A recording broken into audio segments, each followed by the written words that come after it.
नमस्कार प्यारे बच्चों, स्वागत है आपका हमारे चैनल बर्डिंग टीचर्स गाइड में। तो बच्चों, आज हम 8वीं कक्षा की पाठ्य पुस्तक में संकलित पाठ 13 अकबरी लोटा के बारे में पढ़ेंगे। बच्चों, जैसे इसके नाम से हमें पता चल रहा है कि इसमें एक लोटा के ऊपर कहानी आधारित है। तो उसके बाद इसमें यह भी बताया गया है इस कहानी में कि जो झाऊलाल के बारे में बताया गया है, और ये भी बताया गया है कि जो इसमें सच्ची मित्रता के बारे में बताया गया कि किस प्रकार से मुसीबत आने पर एक मित्र जो होता है वो दूसरे मित्र की मदद करता है, उसकी सहायता करता है। इस कहानी में ये भी बताया गया है। तो आइए शुरुआत करते हैं। लाला झाऊलाल को खाने पीने की कमी नहीं थी। काशी के ठठेरी बाजार में मकान था। नीचे की दुकानों से 100 रुपये मासिक के करीब किराया उतर आता था। अच्छा खाते थे, अच्छा पहनते थे, पर 250 रुपये तो एक साथ आंख सेकने के लिए भी ना मिले थे। तो इसमें क्या बताया गया है कि लाला झाऊलाल को खाने पीने की कभी भी किसी भी चीज़ की कमी नहीं थी, लेकिन उनका मकान जो था वो काशी में था, ठठेरी बाज़ार में। ठठेरी बाज़ार हो गया जो बर्तनों का बाज़ार होता है। तो नीचे उनकी दुकानें थी, ऊपर मकान था। तो दुकानों से उन्होंने वो दुकानें किराए पर दी हुई थी, और वहाँ से उनको 100 रुपये के लगभग उनको महीने का किराया निकल आता था। लेकिन वो अच्छा खाते भी थे और अच्छा पहनते भी थे। लाला झाऊलाल जो हैं वो अच्छा खाते भी थे और अच्छा पहनते भी थे, पर 250 रुपये तो एक साथ आंख सेकने के लिए भी नहीं मिलते थे। लेकिन लाला झाऊलाल को कभी 250 रुपये एक साथ नहीं मिलते थे। तो एक दिन क्या हुआ कि उनकी पत्नी ने उनसे अचानक 250 रुपये की मांग कर दी। लेकिन वो घबरा के 250 रुपये की मांग सुन के अपनी पत्नी के मुंह से, और उनकी दशा जो थी वो एकदम बिगड़ गई। उनकी दशा जो थी एकदम ख़राब हो गई, मतलब वो टेंशन में आ गए। तो जैसे ही उनकी पत्नी ने उनकी ये दशा देखी तो उनकी पत्नी ने कहा कि डरिए मत, कि उन्होंने अपने पति से कहा कि डरिए मत। वो कहती हैं अपने पति से कि डरिए मत, आप देने में असमर्थ हैं तो मैं अपने भाई से मांग लूं। तो वो कहती हैं कि अगर आप नहीं दे सकते हैं तो मैं अपने भाई से मांग लेती हूँ। लेकिन जो लाला झाऊलाल थे वो तिलमिला उठे, वो गुस्से में आ गई। उन्होंने रोब के साथ कहा, अब उन्होंने गुस्से से कहा, रोब झाड़ते हुए कहा, अजी हटो, 250 रुपये के लिए तुम अपने 250 रुपये के लिए मतलब भाई से भीख मांगोगी, मुझसे ले लेना। अब उनकी पत्नी क्या कहती हैं, लेकिन मुझे इसी ज़िंदगी में चाहिए। और फिर झाऊलाल कहते हैं, अजी इसी सप्ताह में ले लेना, मतलब इसी हफ्ते में ले लेना।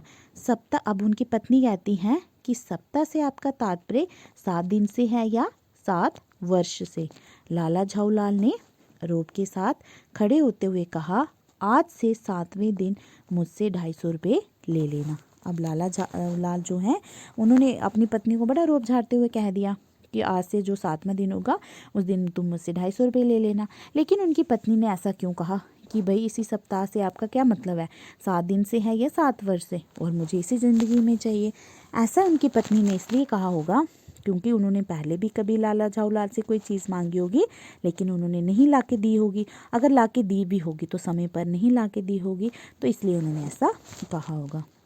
तो बच्चों, इसके बाद क्या होता है कि जैसे तैसे करके 4 दिन बीत जाते हैं, लेकिन 4 दिन बीतने पर भी लाला झाऊलाल जो होते हैं वो पैसों का प्रबंध नहीं कर पाते हैं। तो फिर अब वो मन ही मन सोचते हैं कि मैंने अपनी पत्नी से वादा किया है 250 रुपये देने का, लेकिन अगर मैं नहीं दे पाया तो मेरी क्या इज्जत रह जाएगी मेरी पत्नी की नज़रों में। तो वो बोलते हैं कि पहली बार मेरी पत्नी ने कुछ मुंह खोल कर मांगा है, लेकिन यदि मैं उनको ये पैसे भी नहीं दे पाया तो वो उनको मैं कैसे मुँह दिखाऊँगा। उसके बाद खैर एक दिन और बीत जाता है। अब 5वें दिन घबराकर उन्होंने पंडित बिलवासी मिश्र को अपनी विपदा सुनाई। 5वें दिन अब वो घबरा जाते हैं, जब पैसों का इंतज़ाम नहीं हो पाता तो वो घबरा जाते हैं, और वो अपनी समस्या किसको बताते हैं, बिलवासी मिश्र जी को। अब वो अपनी समस्या किसको बताते हैं, बिलवासी मिश्र जी को। बिलवासी मिश्र जी जो होते हैं वो झाऊलाल के मित्र होते हैं। तो संयोग कुछ ऐसा बिगड़ा था कि बिलवासी जी भी उस समय बिल्कुल खुक थे। अब बिलवासी मतलब कुछ ऐसी ही स्थिति थी, ऐसा संयोग था, ऐसा मतलब सिचुएशन थी कि बिलवासी के पास भी उस समय कोई भी पैसे नहीं थे। तो बिलवासी जी झाऊलाल को क्या कहते हैं, उन्होंने कहा मेरे पास है तो नहीं, पर मैं कहीं से मांग जांच कर लाने की कोशिश करूँगा, और अगर मिल गया तो कल शाम को तुमसे मकान पर मिलूँगा। अब जो बिलवासी जी हैं वो झाऊलाल को तसल्ली देते हैं और कहते हैं कि मेरे पास तो इस समय नहीं है, लेकिन मैं किसी से मांग कर तुम्हें ला कर दे दूँगा, और अगर मुझे पैसों का मेरे इंतज़ाम हो पाया तो मैं कल शाम को तुम्हें यहीं मिलूँगा। तो चलो भाई, अब एक दिन और गुजर गया, आगे वही शाम आ गई। तो अब हफ्ते का अंतिम दिन भी आ गया। अब क्या था, हफ्ते का अंतिम दिन।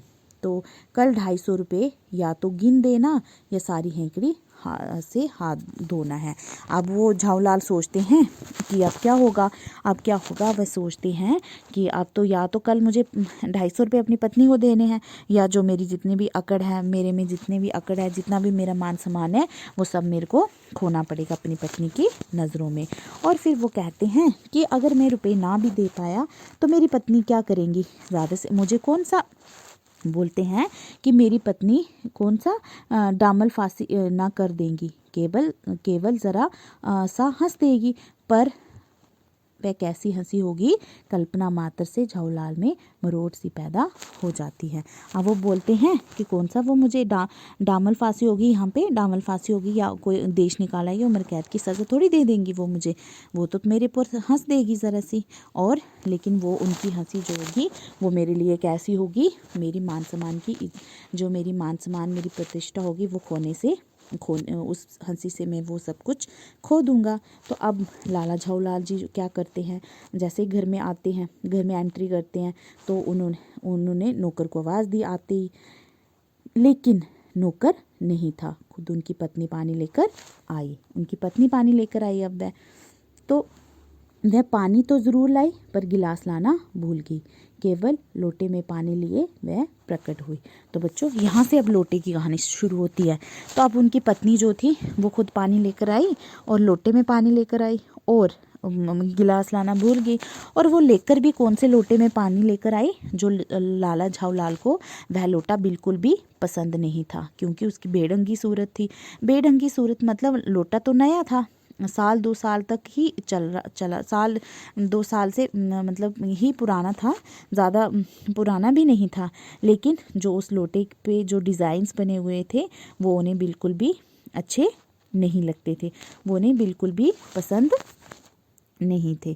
तो फिर बच्चों, अब उन्होंने क्या किया कि लाला जो झाऊलाल थे, लाला ने लोटा ले लिया, बोले कुछ नहीं, अपनी पत्नी का अदब मानते थे, मानना ही चाहिए।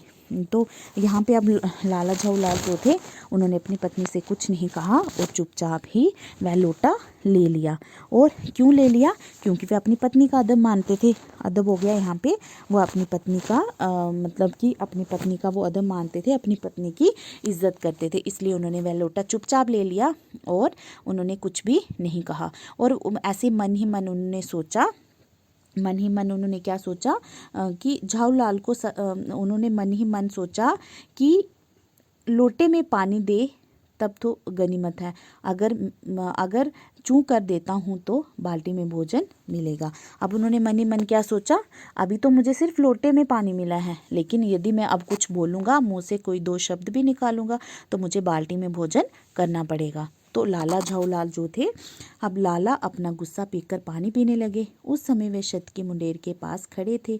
जिन बुजुर्गों ने पानी पीने के संबंध में ये नियम बनाए थे कि खड़े खड़े पानी ना पियो, सोते समय पानी ना पियो, दौड़ने के बाद पानी ना पियो, उन्होंने पता नहीं कभी ये भी नियम बनाया था कि छत की मुंडेर के पास खड़े होकर पानी ना पियो। अब लाला झाऊलाल जी ये सोचते हैं, पानी पीने के विषय में सोचते हैं कि जिन बुज़ुर्गों ने ये नियम बनाए हैं कि कभी भी मतलब कि कभी भी खड़े होकर पानी नहीं पीना चाहिए, है ना, ऐसा कहा जाता है। और हम आजकल भी ऐसा कहा जाता है, हमारे जो बड़े हैं वो हमें बोलते हैं कि बैठकर पानी पियो, खड़े होकर कभी पानी नहीं पियो। तो जैसे ही आप कभी दौड़ के बाहर से आते हो तो तब भी आपके पेरेंट्स आपको बोलते हैं कि भाई अभी अभी दौड़ के आए हो, थोड़ा सा रेस्ट कर लो, फिर पानी पीना। तो ये मतलब पुराने बुज़ुर्गों ने ऐसी कहावतें बनाई हैं कि कभी भी खड़े होकर पानी नहीं पीना चाहिए, और कभी भी दौड़ने के एकदम तुरंत बाद पानी नहीं पीना चाहिए, और रात को सोते समय भी पानी नहीं पीना चाहिए।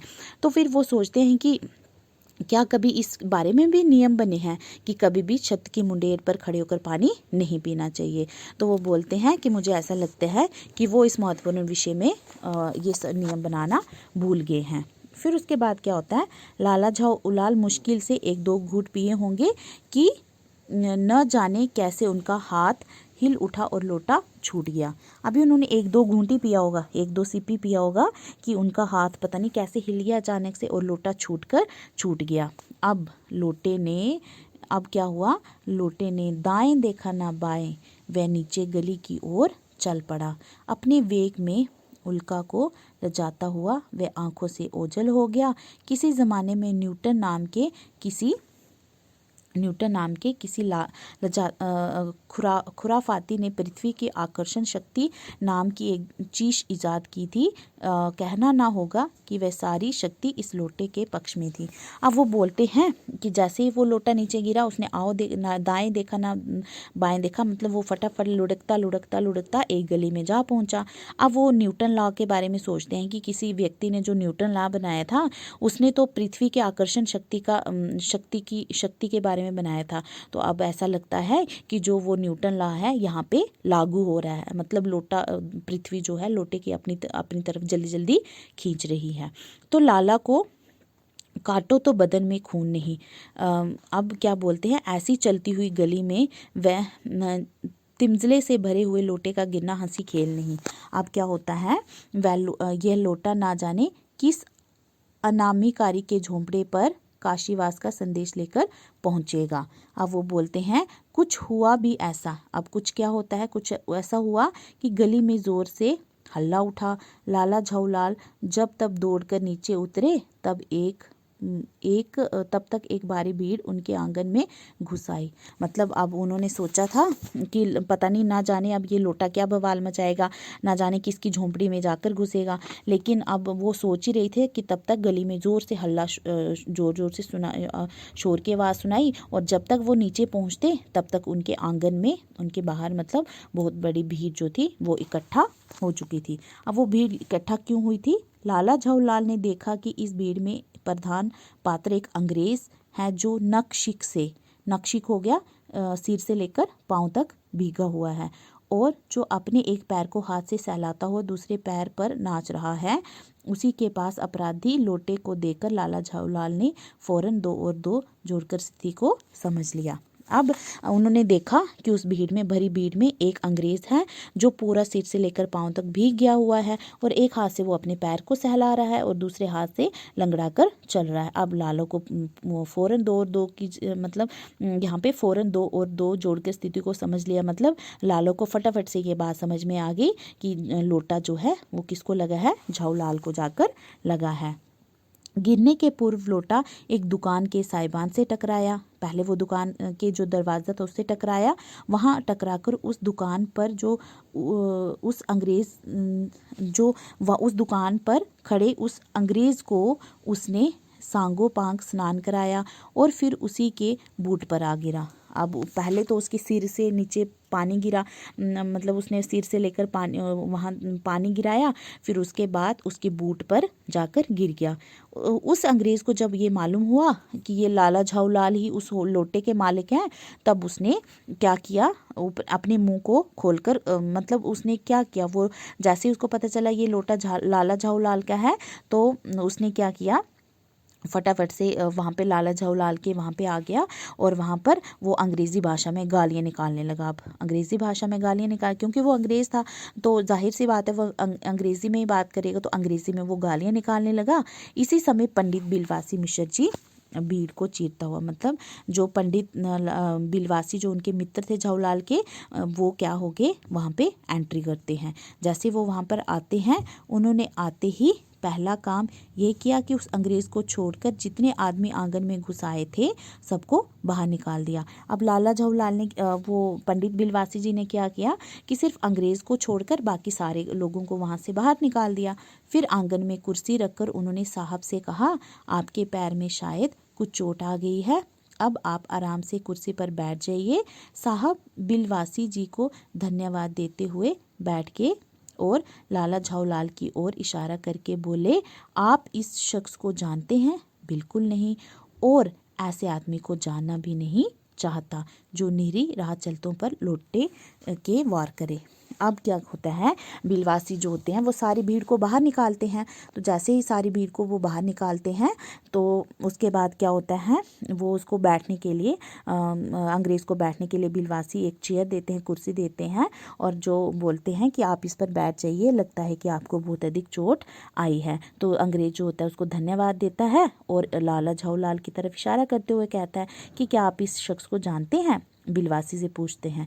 तो बिलवासी जी कहते हैं, नहीं, बिल्कुल नहीं, और मैं ऐसे आदमी को, बिलवासी जी बोलते हैं कि मैं ऐसे आदमी को जानना भी नहीं चाहता हूँ जो रास्ते में चलते हुए लोगों पर लोटे से वार करे। तो बिलवासी जी ने ऐसा क्यों कहा होगा, फिर आगे क्या हुआ होगा, अंग्रेज़ ने जवाहरलाल के साथ क्या किया होगा, तो ये सब जो है इस कहानी पर हम अगले भाग में चर्चा करेंगे। आज के वीडियो में इतना ही। तो बच्चों, यदि आपको ये वीडियो अच्छी लगी हो तो शेयर, लाइक और सब्सक्राइब ज़रूर करें, और हमारे अगले भाग में इसका अगला भाग ज़रूर देखें। धन्यवाद।